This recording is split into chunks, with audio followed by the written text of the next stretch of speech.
Assalamualaikum warahmatullahi wabarakatuh. Perkenalkan, nama saya Rifal Maulana Miftah dengan NPM 112111060. Di sini saya akan mempresentasikan tugas dari mengenal Al-Quran sampai dengan tuntutan ilmu kepada Al-Quran.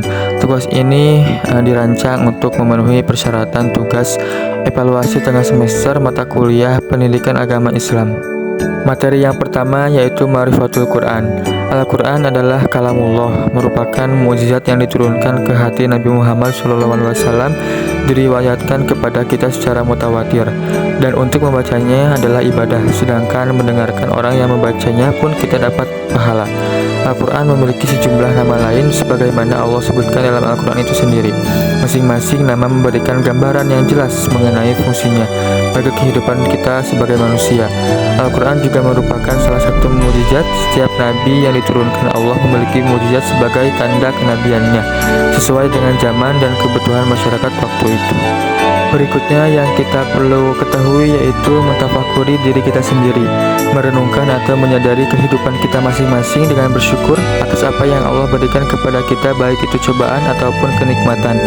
Kadang kita suka mengeluh atas kehidupan atau cobaan yang menimpa kita, namun setiap cobaan itu pasti ada hikmahnya, dan Allah pun tidak sewenang-wenang memberikan cobaan kepada manusia selama manusia tersebut kuat dan mampu. Dan sering kita berpikir bahwa kita kadang menginginkan nasib seperti orang lain, tapi bahkan sebaliknya orang lain menginginkan nasib seperti kita. Jadi bersyukurlah dengan keadaan kita selama sekarang, karena Allah pun masih baik kepada kita. Buktinya masih memberikan pernapasan yang baik, masih bisa beribadah sesuka hati tanpa ada ketakutan di situasi dan kondisi tertentu. Materi berikutnya yaitu Kalamullah dan Al-Quran. Kalam yang berarti firman Allah dalam bentuk wahyu yang disampaikan kepada para nabi dan rasul melalui malaikat Jibril.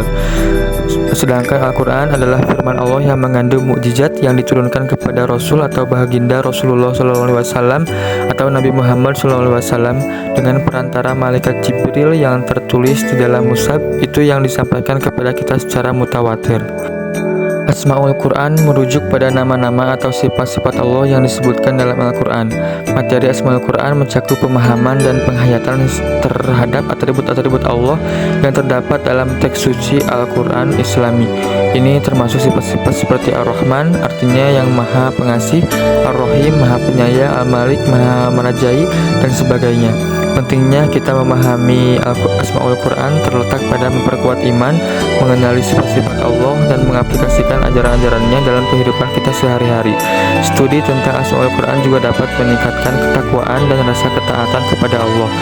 Selain itu, pemahaman ini juga dapat menjadi sumber inspirasi dan panduan moral bagi individu dalam menghadapi berbagai situasi dalam hidup. Asmaul Quran merujuk pada nama-nama atau sifat-sifat Allah yang disebutkan dalam Al-Quran. Beberapa contoh Asmaul Quran meliputi Ar-Rahman, maha pengasih, Ar-Rahim, maha penyayang, Al-Malik, maha merajai, Al-Qudus, maha suci, As-Salam, maha memberi kesejahteraan, Al-Mu'min, maha memberi keamanan, Al-Muhaimin, maha menjaga, Al-Aziz, maha perkasa, Al-Jabbar, maha perkasa dan memaksa, dan Al-Mutakabbir, maha megah. Berikutnya, selain itu juga kita harus mengenal Asmaul Quran. Yang pertama, kitab berita dan kabar. Dalam konteks agama Islam, kitab umumnya merujuk pada kitab-kitab suci seperti Al-Quran. Berita atau kabar dalam agama Islam dapat mencakup informasi atau laporan tentang peristiwa-peristiwa penting, baik yang berkaitan dengan agama atau kehidupan. Namun, istilah tersebut tidak secara khusus merujuk pada suatu kitab tertentu, melainkan lebih kepada pengumuman atau pemberitahuan. Yang kedua yaitu kitab hukum dan aturan. Dalam konteks agama Islam, kitab hukum mengacu pada Al-Quran yang dianggap sebagai sumber utama hukum Islam. Al-Quran berisi petunjuk moral, etika, dan hukum yang mengatur kehidupan umat manusia sebagai Islam.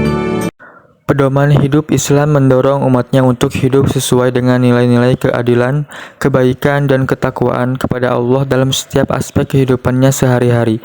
Sebagaimana firman Allah dalam Al-Quran surah An-Nisa ayat 82, A'udzu billahi minasyaitonir rajim. Bismillahirrahmanirrahim. afala yatazabbaruna al-Qur'an walau kana min 'indi ghairillahi lawajadu fihi ikhtilafan katsira. Shadaqallahul adzim. Yang artinya, maka tidaklah mereka menghayati atau mendalami Al-Qur'an sekiranya Al-Qur'an itu bukan dari Allah, pastilah mereka menemukan banyak pertentangan di dalamnya. Materi berikutnya yaitu Muqtada al-Iman bil Quran. Mentarbiyahkan diri dengan Al-Quran. Menghafal, memahami, dan mengamalkan Al-Quran merupakan langkah penting dalam meningkatkan kedekatan dengan Allah dan memperkuat spiritualitas seseorang. Beberapa langkah yang mendapat membantu kita dapat mentarbiyahkan diri dengan Al-Quran yaitu dengan menghafal ayat atau surat dari Al-Quran, memahami maknanya, berdoa dan berenung, mengamalkan ajaran Al-Quran, berpartisipasi dalam kajian Al-Quran, tilawah dengan tartil, dan berdoa untuk meminta petunjuk. Yang kedua yaitu menerima dan tunduk kepada hukum-hukumnya.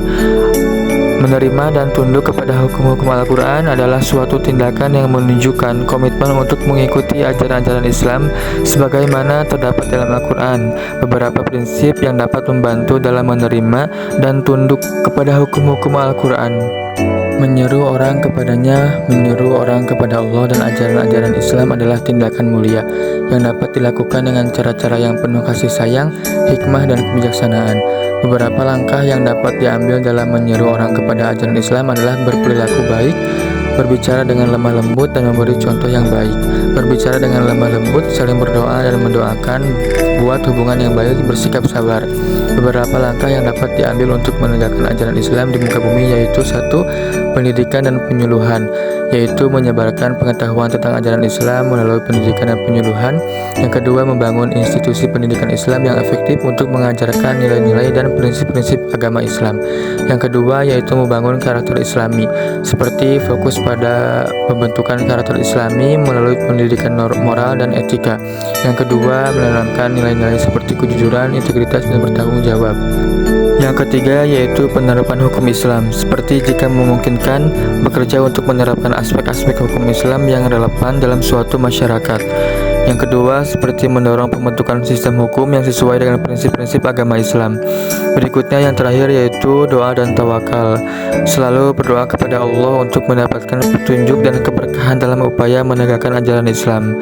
Yang kedua, memiliki tawakal atau kepercayaan penuh kepada Allah dalam setiap langkah yang diambil oleh kita sendiri.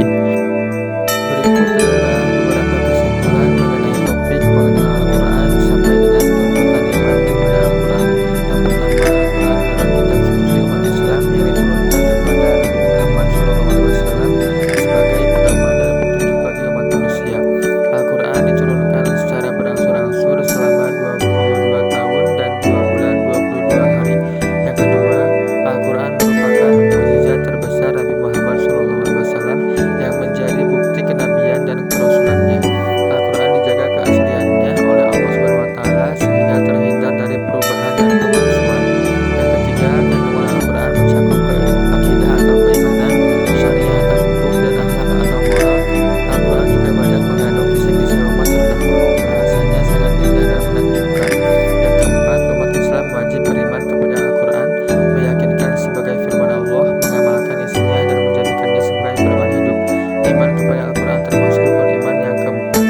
Yang kelima yaitu kita wajib meningkatkan interaksi terhadap Al-Quran, baik dengan membaca, mempelajari, mentadabburi isinya maupun mengamalkannya. Al-Quran juga adalah obat dan cahaya bagi orang-orang yang beriman.